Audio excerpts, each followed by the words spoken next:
So this year, Matt and I took on some different responsibilities in the company, and we had a whole bunch more stuff to do.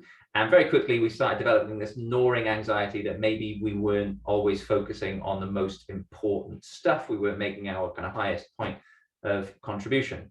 Now, completely independently of one another, we were both reading Essentialism by Greg McKeown. There is a little plug for Greg, which is about doing less but better. And one of the ideas that Greg shares in the book is the idea of conducting a reverse pilot, which essentially is stopping doing some stuff as a trial or as a test and seeing if it makes a difference, seeing if people mind. And hey, if they don't, you've just freed up some time. I stopped going to a bunch of meetings and I saved about 2.5 hours a week. Matt, what did you stop doing?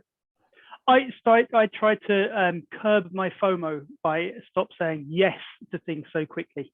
Yeah, so he saved about 20 hours a week, says yes, quite a lot. And it worked really, really well for us. And we think it will work for a whole bunch of other people too. We know that it could. And in fact, we've even started running an activity with teams. We would kind of try and help them identify a bit of a target for a reverse pilot, stuff that they could stop doing so that they as a team can focus on that which is essential.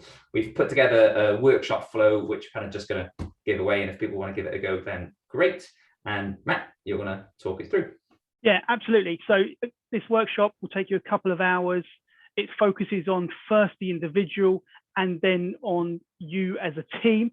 And the idea quite simply is we'll come together. It's in 2 parts. The first part, we'll go through some activities. We're going to leverage some liberating structures to think about what are the 15% solutions? What are the smallest things that we could potentially try and stop doing and see how that affects us? So that's the first part of the workshop. And there's an activity there where we try and encourage ourselves to keep ourselves a bit accountable by thinking how that will look and feel in the weeks and months to come. The second part of the workshop is focused purely on the teams. So we're going to encourage you to sort of go wide and collate a list, if you like, sort of sporadic kind of things that you can kind of stick to your wall or your Miro board about what are things that are stopping us from doing our best work, the thankless tasks, and so on. And then from there, refining that list and making some commitments to each other around kind of, let's give this a go. Let's stop doing some things.